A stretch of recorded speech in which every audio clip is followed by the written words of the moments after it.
오늘 이 본문의 말씀을 가지고 끝없는 싸움이라는 제목으로 말씀을 전하겠습니다. 우리가 지금 새벽 시간에 열왕기 말씀을 묵상하고 있습니다. 그래서 이 역사서를 묵상하면서 배우고 있는 진리가 하나 있죠. 그 진리가 무엇이냐면 역사는 반복된다는 겁니다. 똑같은 이야기가 끊임없이 이어져요. 모든 역사가 그렇습니다. 그럼 사랑하는 성도 여러분, 왜 역사가 반복이 될 것 같습니까? 역사가 반복이 되는 이유가 뭘까요?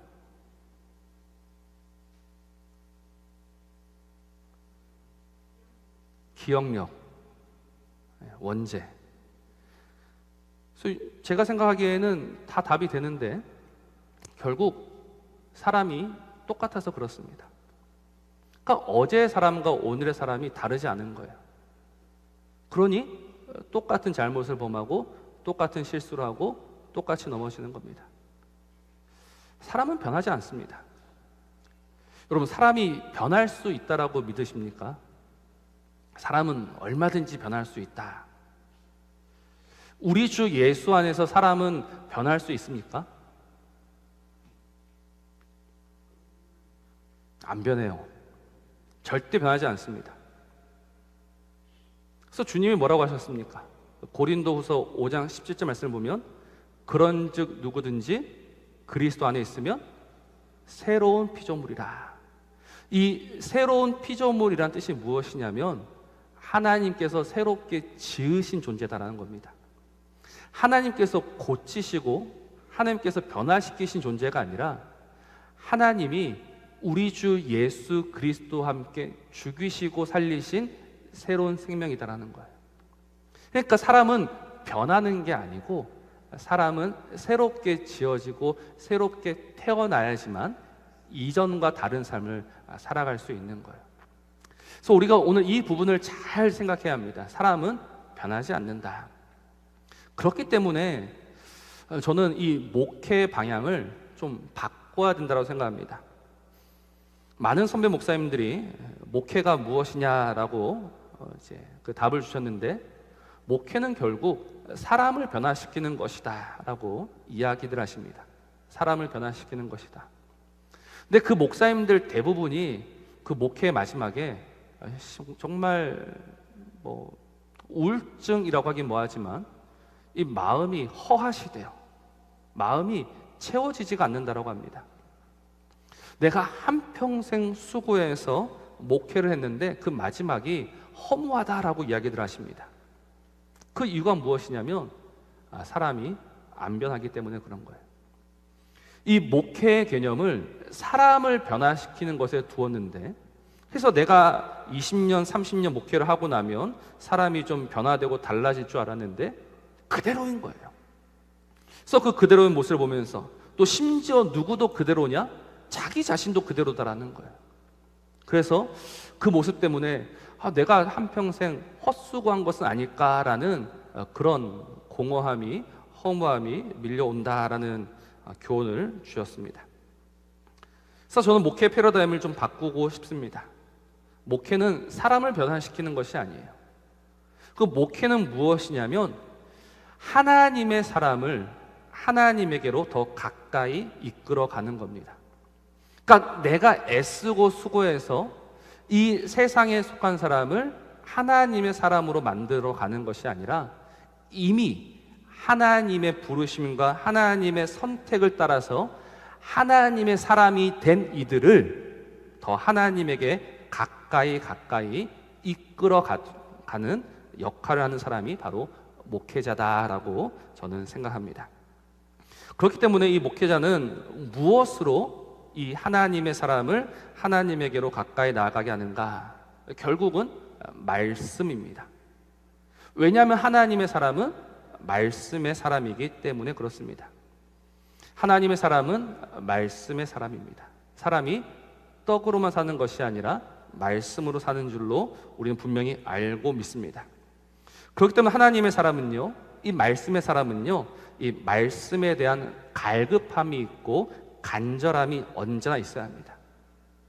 오늘 이렇게 함께 모여서 예배하는 성도 여러분들, 이 말씀에 대한 간절함과 말씀에 대한 갈급함이 있으십니까? 제가 요즘 마음이 좀 많이 다운돼 있습니다. 다운돼 있는 이유가 무엇이냐면 나름대로 열심히 이제 준비해서 말씀을 전하고자 하는데 이 말씀을 들으시는 분들 가운데 몇몇 분들이 잘 안 들어주셔서 그런 거예요. 그래서 이 목사가 좀 부족하다 보니까 말씀을 잘 듣는 사람들을 보면 되는데 말씀을 안 듣는 사람들, 그래서 그분들 몇몇 분들 때문에 마음이 조금 무너질 때도 있습니다. 그래서 제가 왜 이 이어 마이크를 쓰는 줄 아십니까? 사실은 막 돌아다니고 싶어요. 돌아다녀서 누구 앞에 서고 싶냐면 자는 사람들. 그래서 제가 보니까 자고 싶어서 자는 분들 아무도 없어요. 피치 못해서 주무신 분들이 있는데 그분들을 깨우고 싶지는 않고 그냥 그분 앞에 가서 설교를 하고 싶어요.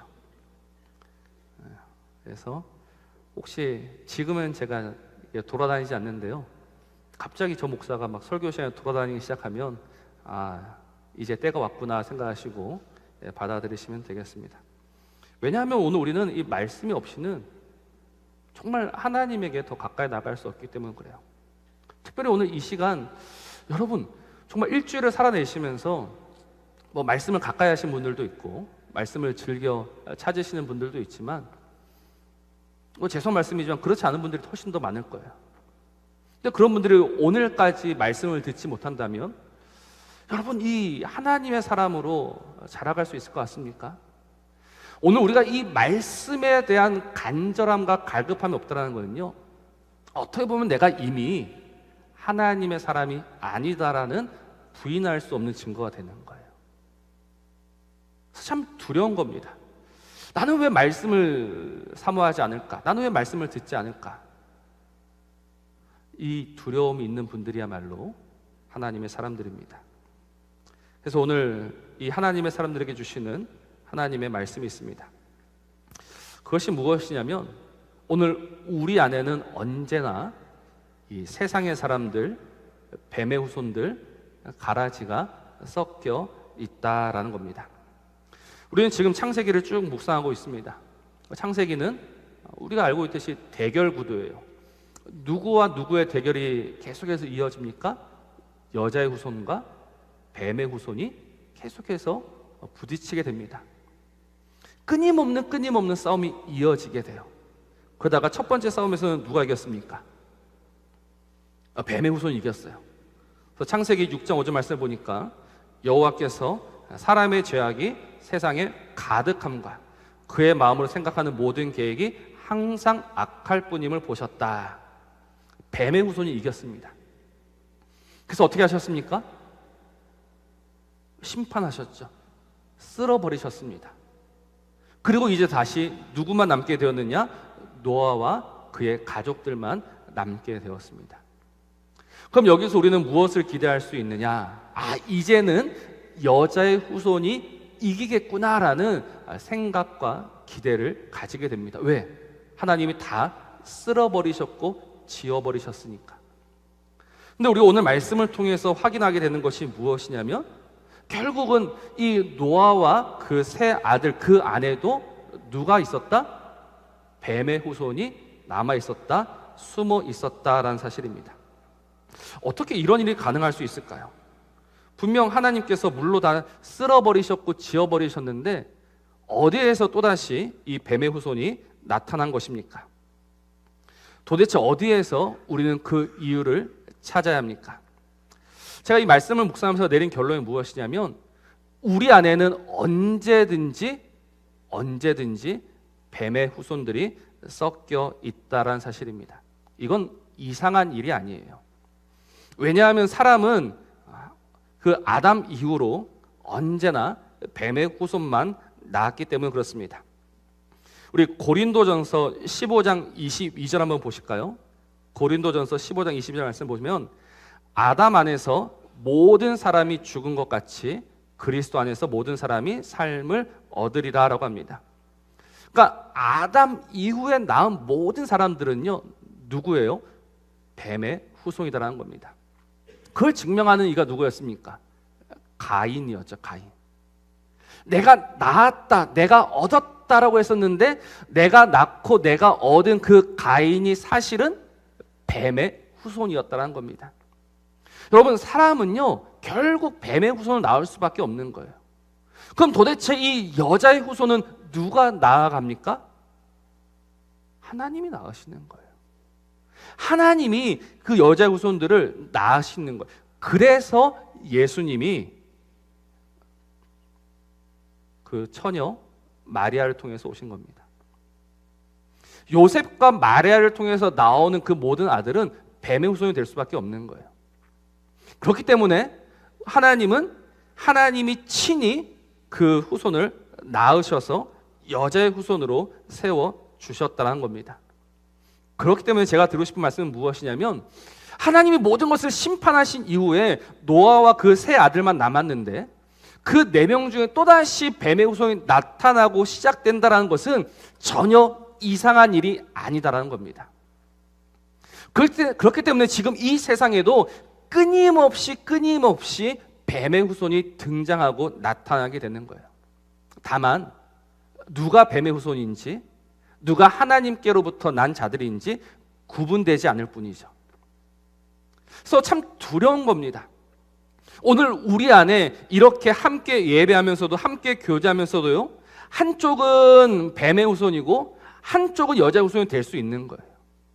그래서 그 척도가 무엇이었느냐? 첫 번째 말씀을 드린 것처럼 내가 하나님의 말씀을 어떻게 대하고 있느냐, 이걸 가지고 알 수 있고, 또 오늘 말씀을 통해서 한 가지 보게 되는 것은 결국은 그 안에 고발하는 사람, 들추어내는 사람, 일러주는 사람이 뱀의 후손이다라는 것을 우리는 보게 됩니다.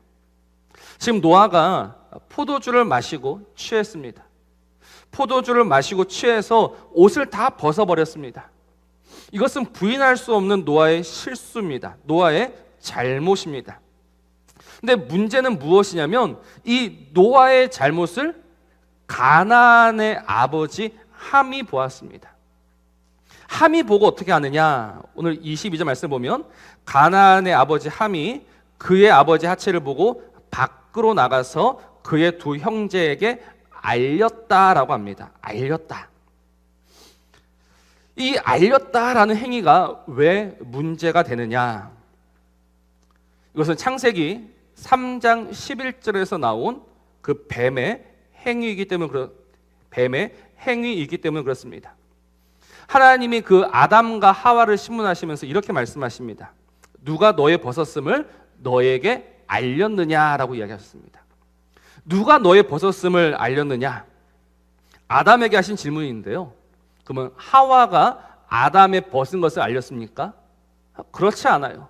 7절 말씀을 보면 그들은 함께 깨달았습니다. 우리가 벗고 있었다는 것을 그들은 함께 깨달았어요.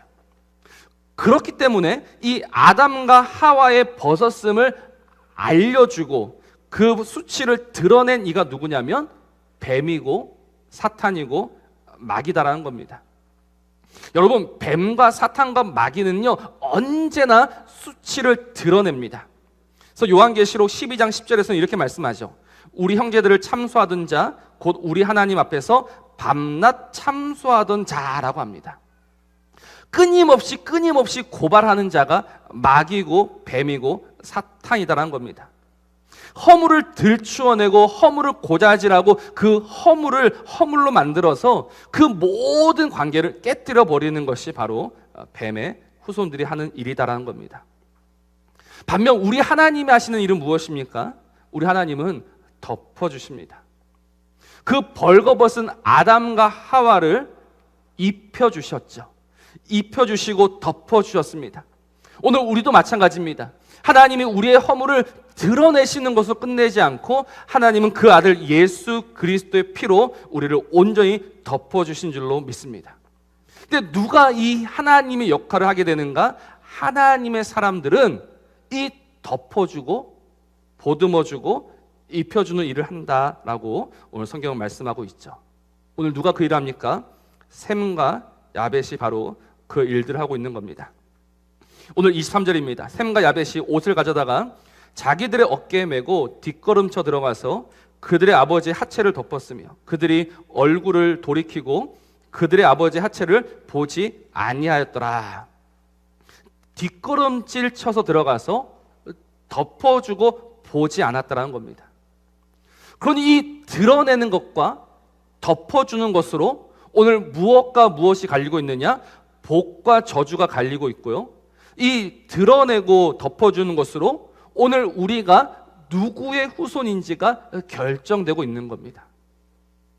덮어주는 자들은 그 하나님을 닮은 하나님의 자녀고, 들추어낸 자들은 뱀을 닮은 뱀의 후손이다라는 겁니다. 따라서 오늘 이 말씀을 오해하시면 안 됩니다. 무조건 모든 것을 감싸고 모든 것을 묵인하고 넘어가라라고 말하는 것이 아닙니다. 여러분, 레위기 말씀을 보십시오. 레위기 말씀을 보면 하나님은 죄에 대해서 엄히 물으십니다. 정말 엄히 책망하십니다. 그래서 오늘 우리도요, 상식을 가지고 있어요. 상식을 가지고 있던 것이 무엇이냐면 무엇이 죄고 무엇이 악한 것인지 얼마든지 알 수 있는 겁니다. 근데 중요한 것은 그 죄와 그 허물과 그 모자란 것들을 보면서 우리가 얼마나 긍휼이, 우리가 얼마나 눈물이 우리 안에 있느냐, 이 사실이 참으로 중요하다는 겁니다. 상대방의 연약을 보면서, 상대방의 허물을 보면서 나의 연약과 나의 허물을 보는 자가 하나님의 사람이고 하나님의 백성, 하나님의 자녀가 되는 겁니다. 그래서 이게 베드로전서로 가면 사랑이다라고 이야기하고 있죠. 베드로전서 4장 8절 말씀입니다. 무엇보다도 뜨겁게 사랑할지니 사랑은 죄를 덮는다라고 이야기합니다. 그러니까 이 사랑 때문에 그 사람의 연약을 보면서 그 사람을 아파하면서 함께 보듬어주고 함께 우는 그 사람이야말로 하나님의 자녀가 된다는 겁니다. 이것보다 더 분명한 말씀이 요한 1서 3장 10절에도 나옵니다.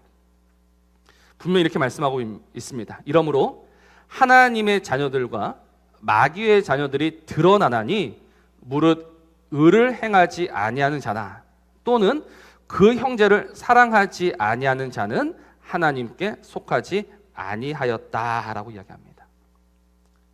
내가 하나님의 사람인지 뱀의 사람인지 무엇으로 드러나게 되느냐? 형제를 사랑하느냐.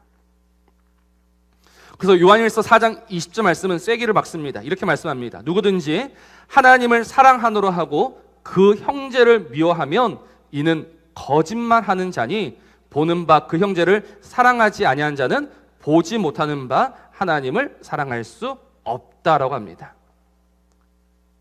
지금 분명 하나님이 무엇이란 말씀하시냐면 너희가 나를 사랑하느냐? 그러면 형제부터 사랑해야 한다라고 이야기하시고 계시는 거예요. 그래서 참 어려운 겁니다.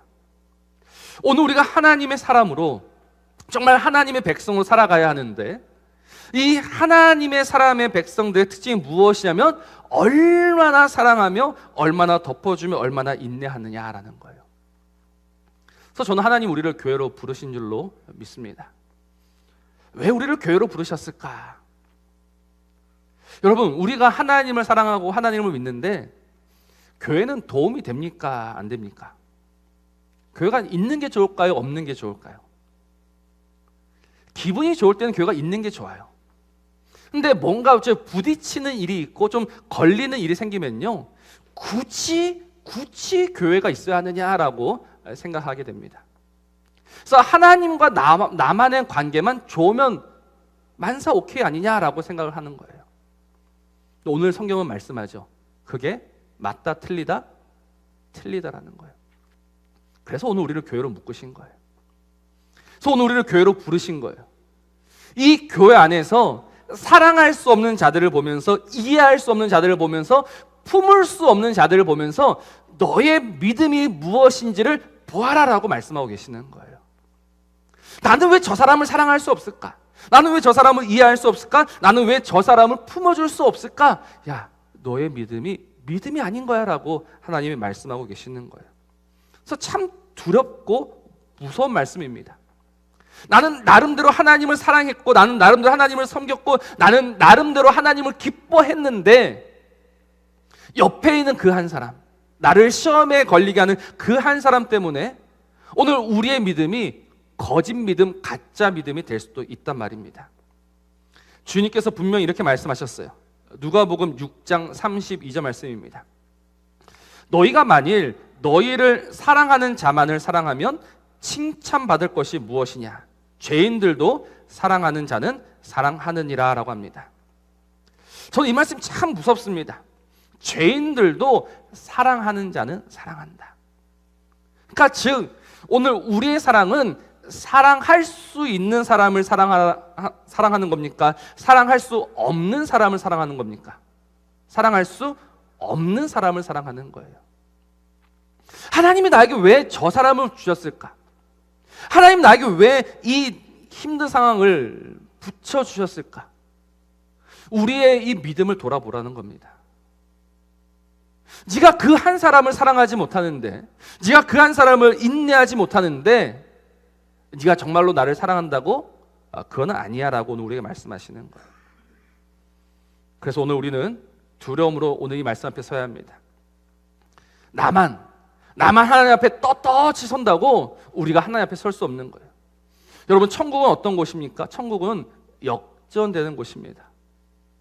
자신 있게 천국 문 앞에 서 있는 자들이 쫓겨나는 곳이 천국 문 앞이고요, 정말 두려움으로 서 있는 자들이 허락받는 곳이 천국의 문 앞입니다. 우리는 하나님 앞에 떳떳하게 설 수가 없습니다. 두려움으로 설 수밖에 없습니다. 그러나 이 두려움 속에서 하나님 우리의 마음을 고치시고 만지시어서 그 사람을 사랑하게 하시고 그 사람을 이해하게 하시며 그 사람을 품게 하시어서 하나님이 오늘 우리를, 이미 하나님의 사람으로 부름받은 우리를 더 거룩한 자로, 더 온전한 자로, 더 합당한 자로 세워가고 계시는 겁니다. 그래서 이 하나님의 사람들이 복을 받습니다. 어떤 복을 받습니까? 오늘 26절 말씀, 27절 말씀입니다. 또 이르되 셈의 하나님 여호와를 찬송하리로다. 가나안은 셈의 종이 되고 하나님이 야벳을 창대하게 하사 셈의 장막에 거하게 하시고 가나안은 그의 종이 되게 하시기를 원한다라고 합니다. 가나안, 들추어내는 사람, 뱀의 후손, 그는 무엇이 됩니까? 종이 됩니다. 종들의 종이 됩니다. 그래서 우리가 다음 주에는 이 10장 말씀을 볼 건데요, 이 종들의 종으로 저주받은 가나안이 얼마나 발악하면서 살아가게 되는지를 우리는 보게 됩니다. 반면 이 하나님의 말씀을 따라서 덮어주는 자가 되고 사랑하는 자가 된 셈과 야벳은 어떤 복을 받습니까? 오늘 26절에 이 복이 참 중요한 복입니다. 셈의 하나님 여호와다라고 합니다. 셈의 하나님 여호와. 이 셈의 하나님이다라는 의미가 무엇입니까? 하나님과의 관계가 온전하게 되었다는 거예요. 아브라함의 하나님, 이삭의 하나님, 야곱의 하나님처럼 셈의 하나님. 그러니 내가 이 하나님의 사랑과 하나님의 말씀을 따라서 누군가를 사랑하고 누군가를 덮어주고 누군가를 보듬어 줄 때 우리는 나의 하나님이다라고 부를 수 있는 거예요. 그 하나님과 함께 할 수 있는 거예요. 하나님이 주시는 복으로 살아갈 수 있는 겁니다. 그래서 27절 말씀, 27절 참 어려운 말씀입니다. 하나님이 야벳을 창대하게 하사 셈의 장막에 거하게 하셨다. 오늘 이 부분은요, 두 가지로 해석이 가능합니다. 하나님이 야벳을 창대하게 하시고 셈의 장막에 거하게 하신다. 근데 누가 셈의 장막에 거합니까? 그래서 여기서 두 가지로 갈리는 거예요.